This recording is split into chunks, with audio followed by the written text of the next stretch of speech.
Everybody, welcome to our Short Verticals webcast. I'm Connie Hill. We are here each and every Thursday to go into details about trading and managing short vertical trades. How many of you have had this question before?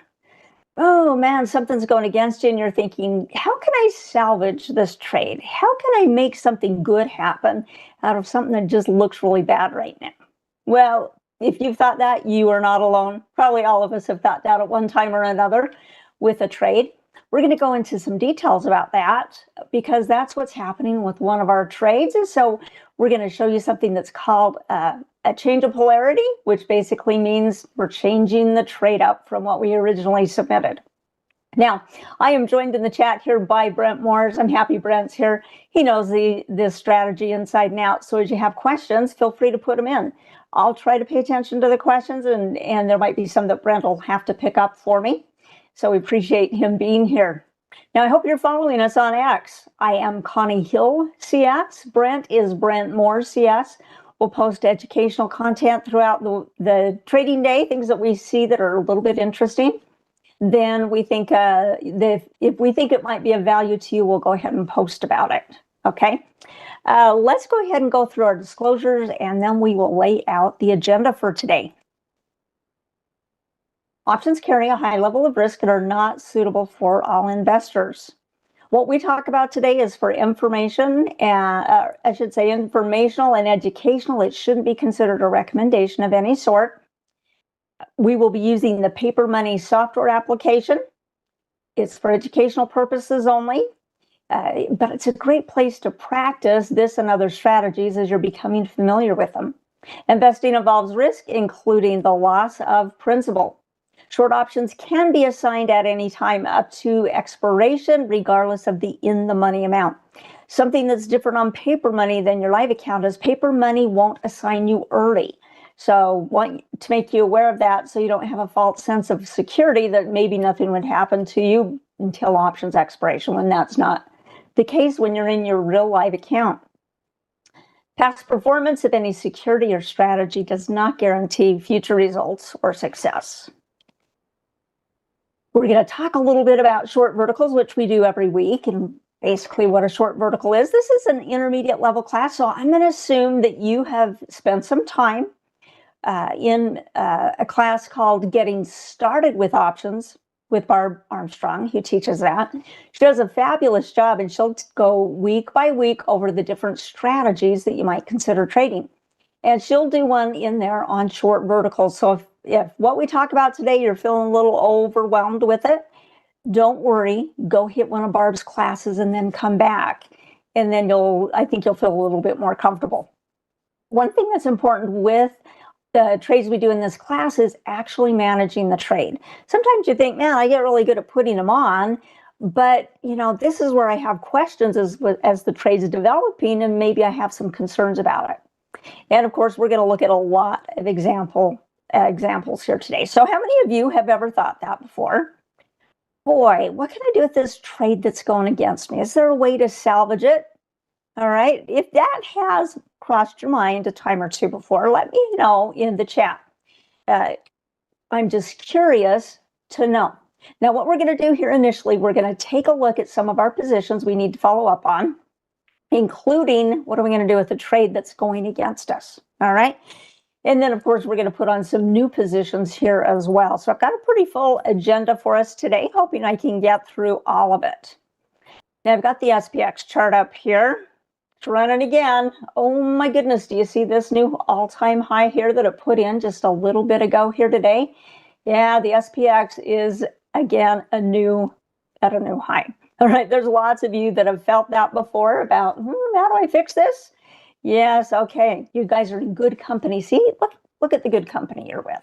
All right, so the SPX moving really nicely. The NDX, we'll take a quick look at it. It was actually down earlier today. Let's see if it's recovered by now. It's trying really hard to recover, isn't it? It's still down a little bit, but it's doing its best to recover. The Russell 2000, the small cap index, those small cap stocks, it's not back here to an all-time high, but it does look like it broke through some resistance there. So it's trying to be a little bit bullish. A couple days ago, it put in a higher high, right? That's higher than the previous high. And so maybe the trend is starting to change there. My blue line is a 10-day exponential moving average, so it reacts fairly quickly to data, and it's more weighted to most recent data. So it started to head on up here. That red line's a 30-day, and you can see it's still kind of sloping down, but it takes a longer time for that type of a moving average to correct because it's got 30 days in there as opposed to just the most recent 10 days. Now I want to take you over here to our monitor activity and positions. We've got a couple of bullish positions. We've got a couple of bearish positions that we're going to review here fairly quickly. DXCM was one we put on last week, and essentially it's working. We need to give it more time to work. It's not going to expire for 29 days. Many times these are trades of patience. They take a while to unfold. We'll take a quick look at the chart. I want you to note we're short the 80 strike price here. So as we come over here, you can see I like to document on the charts. When did we get in? Well, that's the big green dot here. We got in on a nice little breakout here, and the stocks just followed through. I've marked here our short strike price of 80, and it easily is above 80, isn't it? This thing could go flat for a while. It could pull back a little bit. We wouldn't really feel like we're in danger of the trade not working out for us. So I'm going to say so far, so good. Now, last week, we put on a couple of trades, and I have confession to make. I made a mistake, all right? We put on two different verticals, and we were going to compare them. And what I neglected to remember was that if we have short legs in one of the contracts, or in one of the trades, and then I put on a second trade that has bullish contracts or a positive position, a long position, they cancel each other out. So that's what happened to that trade. So what I had to do is I went in the next day. This is the day I put in the trade. I had to go fix it the next day. So technically we entered here. And we are going with the 10-11 combination here. So you can see 11's our short leg. We want the stock to stay above it. Right now, it's in pretty decent shape. And so again, we're just going to let it work. All right. AJ says, you have thought about closing a short leg and letting the long leg run. We will discuss that very thing. All right. So DXCM, we're letting work. RUM, we're letting work. Both of them in good shape. Now, CDS. You'll notice it's in a group here called bear short verticals, okay? Got our bullish and our bearish. I kind of group them to keep them straight. In CVS, we did have a short call vertical going on. I want to show you the chart on CVS. It had been downward trending. It had been downward trending for a long, long time. And it looks like it kind of found a base here, and it looked like on the day that we were getting in that it was rolling over again. But do you know what? It didn't. It surprised us. It was up the next day, up the next day after that. So you're looking at that going, man, we're upside down on that position, and we were. So this short strike here was 52.50. And I wanted to see if, and I said this last week, let's see if it hits 52.50 and rolls down. Okay, hit 52.50 and it looked like it was not going to be rolling down anytime soon. So this is where we did something we call a change of polarity, which basically means we have a certain trade. This one was bearish, and we are going to change it to become bullish.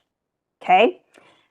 What did we do? I went back and I bought, and I'm going to show you the math here. I bought back the short leg and kept the long leg.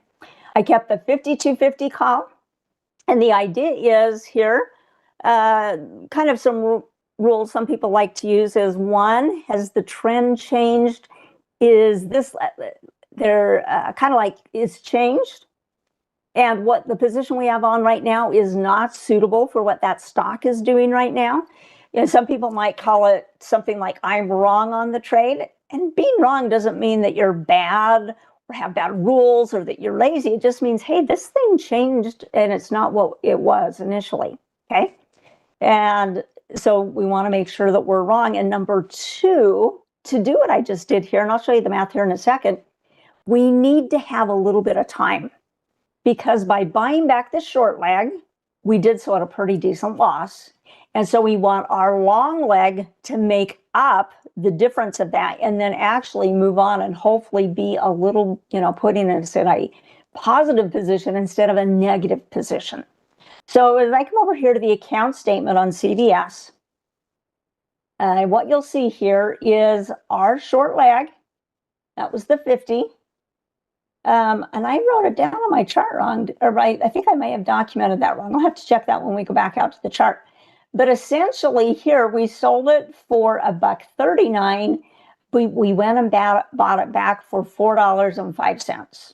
Now that removed our potential obligation, but now we're like, oh, we are in a different strategy. What does that mean? It means we have to change our hat. We have to be in not short vertical mode. We need to rely back on our long option rules. Okay, so you want to be very familiar with options if this is something that you want to try to do. One thing that some traders will look at is, do they have enough time for that long leg to be able to maybe make up that difference? So after we bought this back, we were down on that trade. We bought it back for $4.05. So we were down on that trade $2.60 per contract. We've got 5 contracts. Okay. That means we need that long leg to make up that difference. So as we come back here to the activity and positions page, we've got this open. When we bought it, we bought it for 88 cents. Now it's worth $3.37. That's pretty close to what it was earlier today. Actually, it was up a little bit higher earlier today when I did some math. It was now showing that it was a value of $3.60. And at that point, that would have helped make up for the loss and put us a little bit ahead. Now, it's pulled back a little since then. However, don't be fooled by this number that we're up on the trade. And yes, we are up on that leg, but we always have to account for the leg we lost money on. Okay. And so as we look at the chart and we think, how can I salvage this trade? Sometimes that may work in some situations. Is it going to work all the time? No. What if we were in a situation where we maybe only had 5 days before options expiration? That might not have been enough time to actually make some profits. Now you can see here earlier in the day how high the candle came up, how high the price was, and it's pulled back since then. Looks like it's still going. We've got 29 days left in the trade. We had more than that when we went ahead and made that change. And so right now we're going to have to flip our hat. Oh, it looks like I'm offline. Oh, I'm back again. Just kind of looking. Let's make sure that I really am back. Ram says awesome. So I think that means we are back now. All right. Thank you for that feedback, everyone. I don't think I said anything terribly important, but I'll repeat what I said.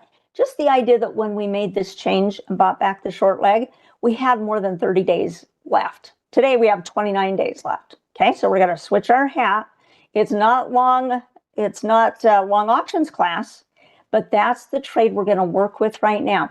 Now, if somebody decided, man, I'd just be happy to break even on this trade. I'd just be happy to be out a little bit. Would that be a bad decision? Not necessarily, right? Somebody could go in with that approach just with the idea that, okay, I salvaged the trade. At least I broke even, or I'm making a little bit of money and I want to be done with the trade. Okay, that could be an outcome. Now, in our case, we're gonna let it stay on a little bit longer. But if this stock starts to reverse, starts to pull back, we can't afford to let it run back very far. Okay, so we would exit fairly quickly in that situation. Let's see. Just checking, making sure we're up with our questions. I think we're in good shape. Okay, that's CVS, you guys. That is a change of polarity trade. Okay, so kind of some guidelines you can use. Are we wrong in the trade? Doesn't mean we're a bad trader. Basically means this is different than when we got in, right? We can see, oh yeah, nice little uptrends forming here. It's been downward trending for a long time before that. And then we have enough time to have the stock make the kind of move we'd be looking for. Now, we're going to look at one last trade here before we get into our new trades. I want you to look at this trade with me. MCHP. We have a short call vertical on it as well. We've been in it longer. We've been in this particular trade since the first trading day of January. So January 2nd. We've been in this trade for 3 weeks. Currently, we're down a little bit. I've seen this position today be at break even for a while. I've seen it be up about $25 for a while. Now it looks like we're down $25. So if we're down on a bearish position, that must mean that MCHP is kind of creeping up on us. Let's take a look at the chart, and then I want you to think through, should we do a change of polarity on this trade? Does it qualify? Okay, that's the thought process we're going to work through. Let's get our MCHP here. Been downward trending, right? The 30-day, the 10-day, they're both down. We got in here. Now, one thing that's nice is the price of the stock hasn't really changed a lot. It went up a little bit, went down, actually formed a slightly lower low, which is good for a bearish trade. And it's kind of working its way up. I'm going to zoom in here.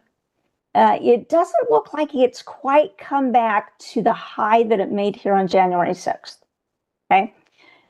But has it been close to it? Yeah, it got pretty close to it a couple of days ago. Okay. So first question, are we wrong on this trade? We don't know that we're necessarily wrong on this trade, do we? It is well below our short leg. Look how much kind of leeway this stock has here. It's at 58.80-ish, right? And this is up here at 62.50. It could go sideways for a while and just just kind of gradually creep into a profitable range. It could drop. That would make us happier, right? Because then we'd be getting up on the trade earlier. But it could even come up here. It could come up here to $62. Okay. And we still have the potential to be right on the trade. So even though maybe it feels like we've been in here for a long time, if you're a short-term trader and do a lot of swing trades, that you're not used to being in a trade for 3 weeks, it can be a little bit uncomfortable. Okay. I will admit that, having been in that position before. But there's still the possibility to be right on the trade. So we are going to stick with it. We're going to keep all 5 contracts. If somebody was getting nervous, they might decide to say, well, let's get out of some of the contracts, right? We sold the vertical. Let's go buy back 3 of the contracts or 2 of the contracts or something like that. You can decide how many.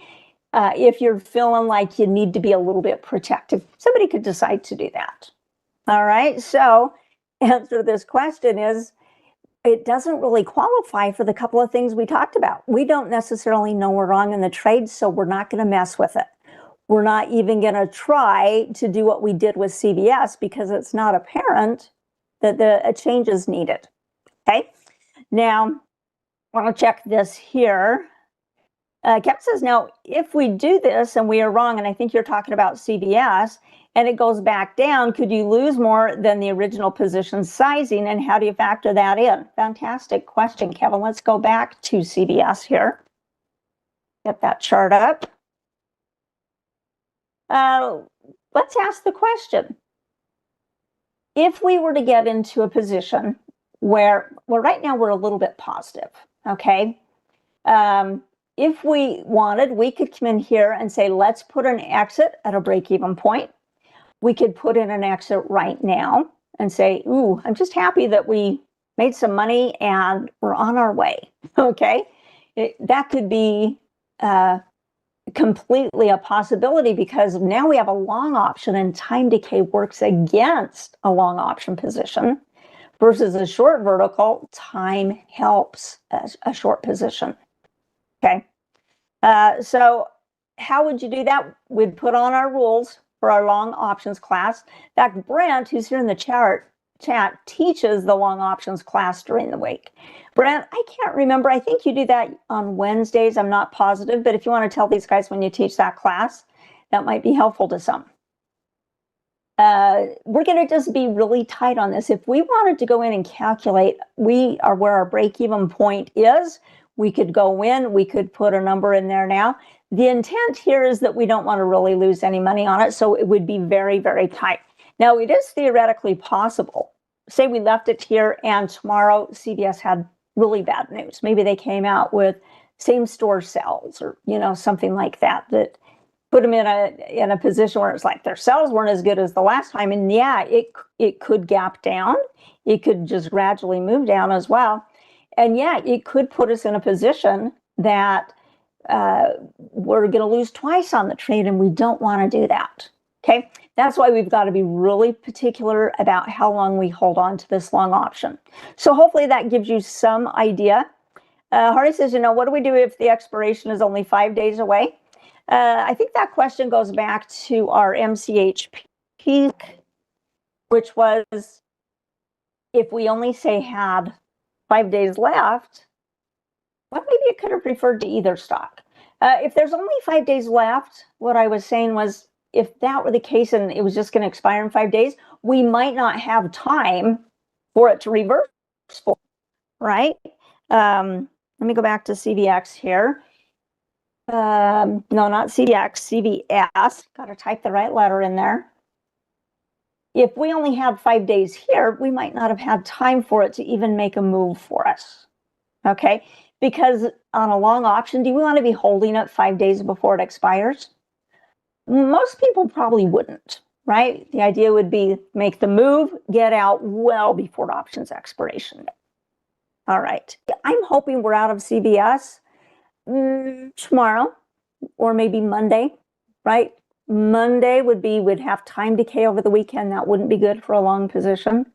So the expectation is we'll be out pretty soon. All right. New trades, none of which do we have to try to fix because we aren't even in them yet. All right. So we don't need to. Let's take a look at this stock. IREN,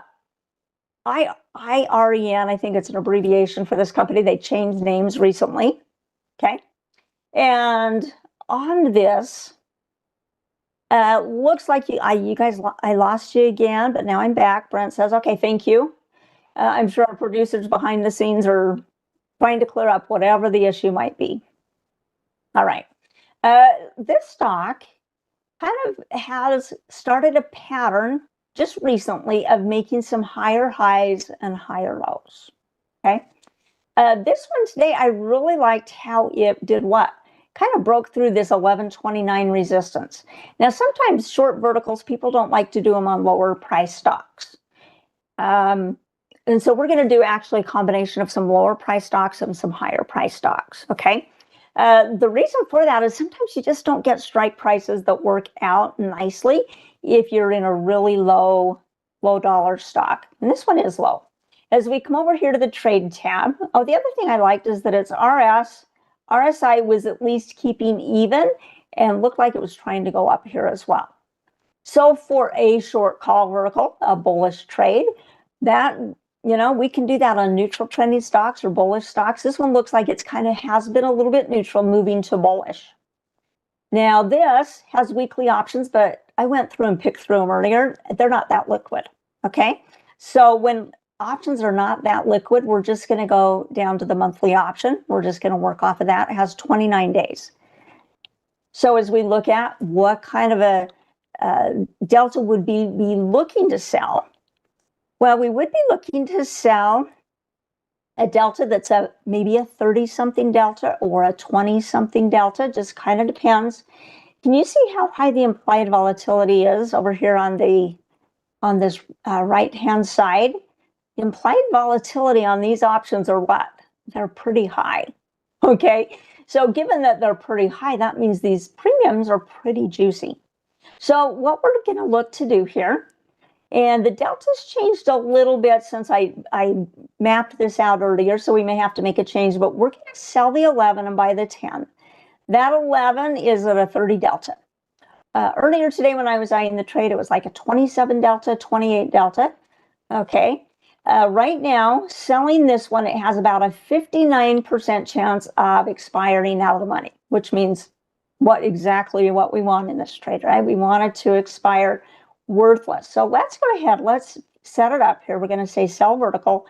And what I'm going to do is stretch it out by $1. Okay. There's not a lot in the options here yet for the 50-cent increments. So we're going to just change this to a 10. And I'm going to lock this in so we can kind of work with some numbers here. In this particular scenario, we're saying we would risk, well, our max gain would be $34, and we would be risking what? We would be risking $66, right?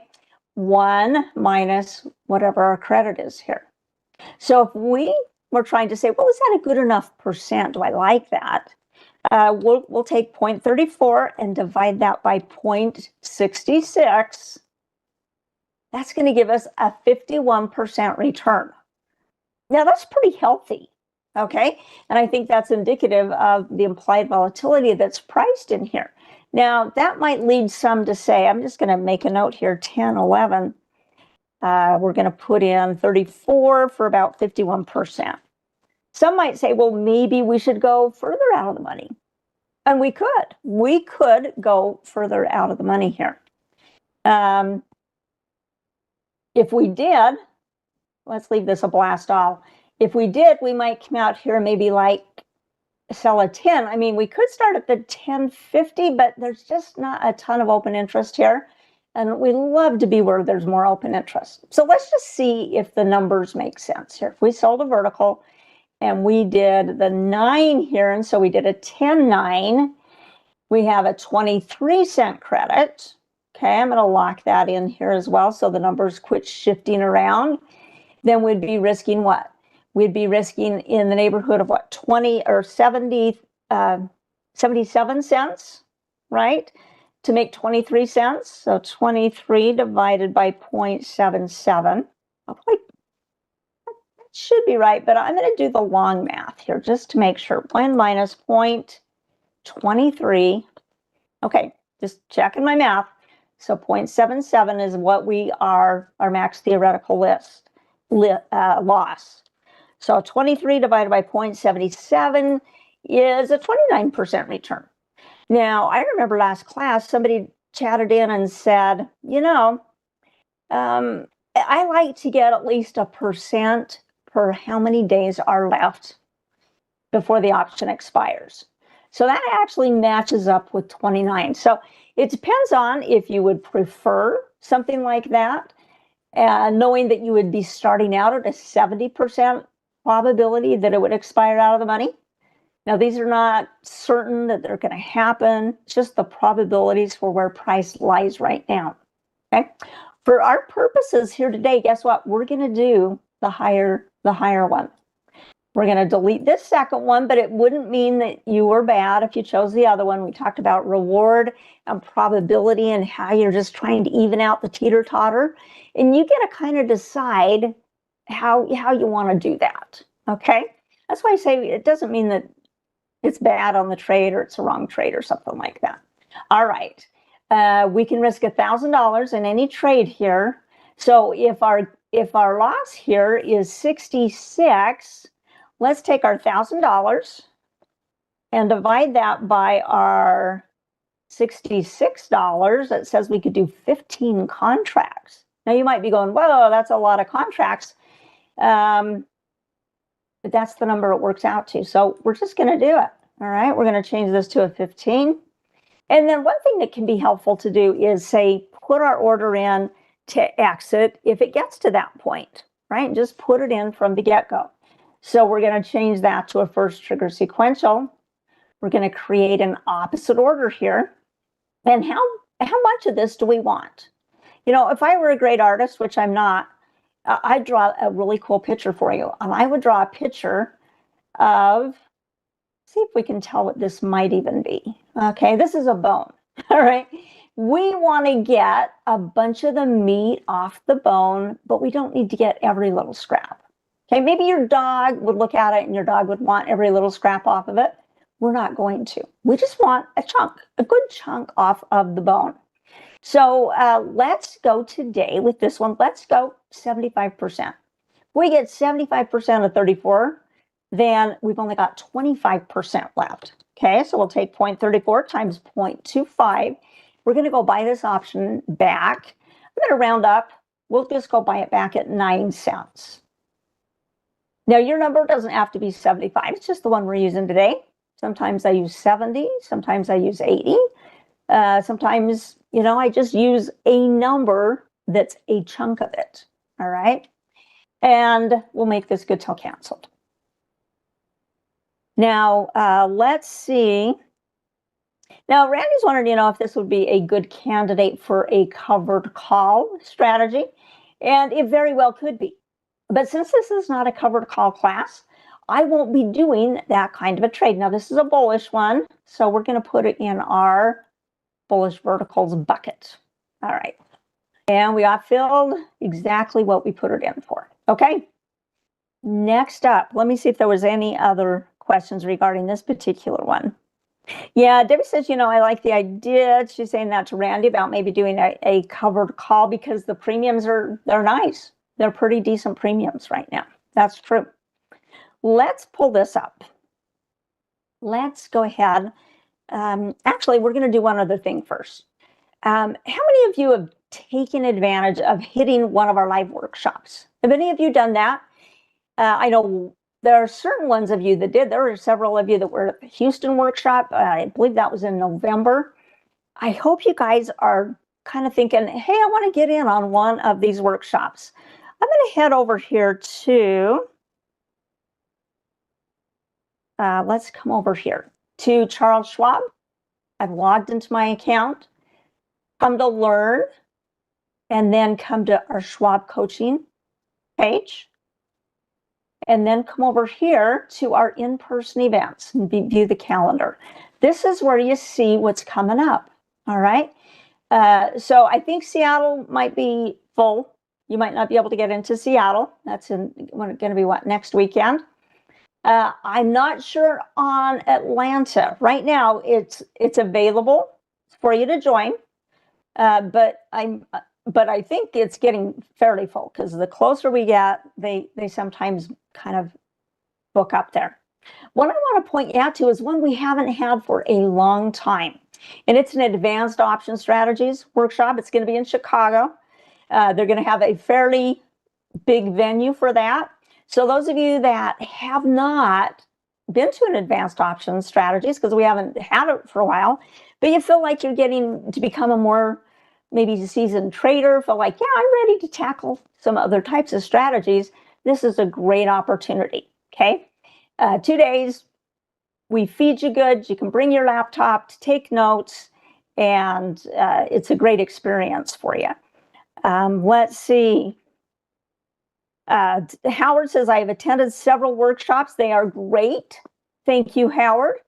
I couldn't have said it better because I think they're a great opportunity. I think Brent was in our Houston one, was able to experience that. So glad you're doing that. Take advantage of it.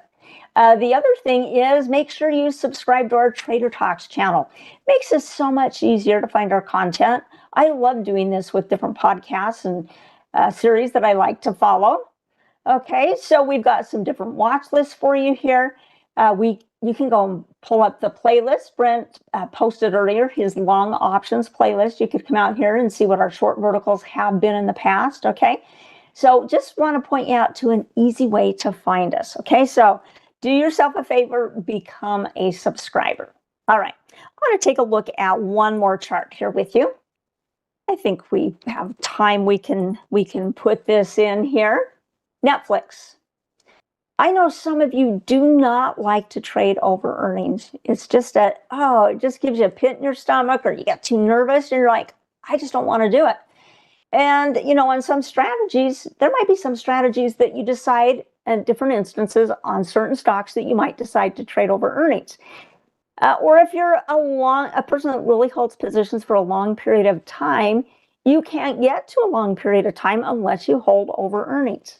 Okay. Sometimes, people will use this strategy over earnings. Sometimes they won't. Okay. Netflix had their earnings. It's out of the way.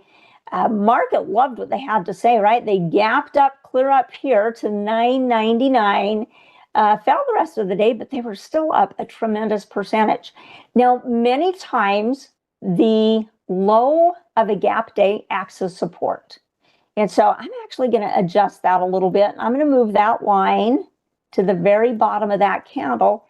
And that being the case, looks like it's holding its own here. It looks like, at least in the very short term, that 948 is acting as support. So this could be a bullish entry signal for some. Now, implied volatility has already dropped because the earnings news came out. So the premiums aren't nearly as juicy as they were prior to earnings. Prior to earnings, they were super juicy. That's okay. It still could merit us doing a trade in here. Now, we're going to stick with the February options, the 21st, okay?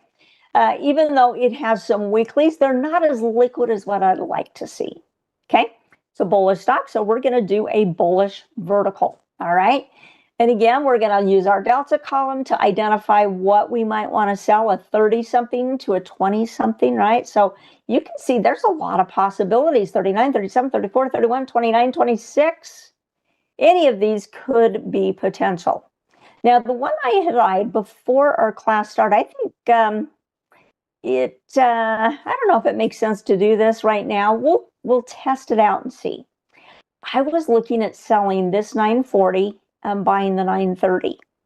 That is actually a 24 delta that has a 73% probability of expiring out of the money. That's what we're looking for, right? We want it to expire out of the money. And so when you're selling that, we're looking for that higher probability. Let's see if the numbers make sense still. If not, we may have to adjust. So we're going to sell the vertical, and then we're going to turn this into a 930. And I'm going to lock it up here. Now, do you have to spread it out more? You don't have to. Okay, if you don't want to, you could spread it out as big as you want. You could spread it out, as tight as you want, right? In $5 increments. We're going to spread this one out a little bit because there's not like oodles and oodles of open interest. Okay. If we had left this at the 935, we'll probably have to do a few more contracts, which probably would be fine. It's just that there's not thousands out here. Okay. But 225, would this meet our parameters? If we take $10, which is the strike width, and subtracted 225, 775 is what we would be risking. Okay, that could be our max theoretical loss. So 225 divided by 7.75 is about a 29% return. What's that? Yep, it is right here, 1% per day. Now, some may like that, and some of you may say, I want a little bit more premium. I'd rather take a lower probability and get a little bit more premium, and that's fine. For our purposes today, we're just going to stick with this one. Now, given that we are risking 775, we can only do one contract here. So let's go ahead. We're going to do our first trigger sequential. We're going to create that opposite order, and let's buy it when we get 70% back. This time. Okay, so 225 times, I said I would go 70. Let's multiply it by 0.3. We'll buy it back at 67 cents. Okay, so we're not being greedy. We're just saying, give us a decent sized chunk that we can be happy about. Now, again, if you like different strikes, go for the different strikes. If you want a different probability of success, somebody obviously would do it. Let's see here. We've got our 67 cents in. We're going to make that a good till canceled. And we're going to send this little guy off. And how much leeway do we have? The short leg here is 940. So on a chart, where's 940? It's about just kind of just a little ways under this green line. Okay, so that hopefully will support the stock. All right, we're going to send this off, put it in our bullish bucket, send it on its way. Now, there's one trade that we don't have time to completely go through, but let me just show you what we're looking at here. This particular one, oh good, we got filled here, is HIMS. Some of you might be familiar with this, and if you're not, that's okay. What's this stock doing? Well, had a nice run up to 35, pulled back a little bit, then started the pattern of what? A little bit higher highs and higher lows. And it looks to me today like maybe it's kind of bouncing off this 10-period moving average. Okay, there's kind of both of them right there, the 30 and the 10. Looks like it's taken a nice little bounce there. So some people might like that as an entry. Notice that the RSI is up here as well, letting us know, hey, it's got bullish momentum. I'm going to go ahead and I'm just going to throw the trade in, and I'll come back and put in an order to say, let's exit the trade if we capture 70% of the gains again. Okay, we're going to use the February 21 options, and we're going to go with, let's see how things are looking here. If we go 27, what's our 27? That's about a 27 delta. Let's come out here 28. Let's go 28, 27. Okay, so we're going to, on that one, we're going to be selling the 33 delta.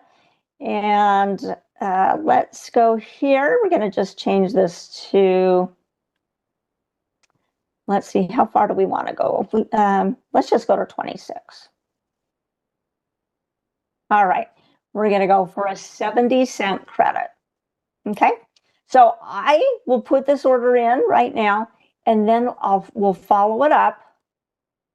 I'll follow it up and put in an order to get us out of the trade if we get a certain percentage of the max gain. Now, here we'd be risking $1.30 per contract, so we're going to be able to do in the neighborhood of about 5 or 6 contracts. Okay, I'm going to submit it, and then later I'll go back and send it in, or put in the order to close our trade out early if we capture a chunk of the meat off of the bone. Now, those of you that are newer to this strategy, I really hope you're practicing the strategy. If you wanted to give yourself kind of a number to shoot for to practice, I would say in the next week, see if you can identify 5 short verticals to do in your paper money account. They're just learning experiences. They don't have to be perfect, okay?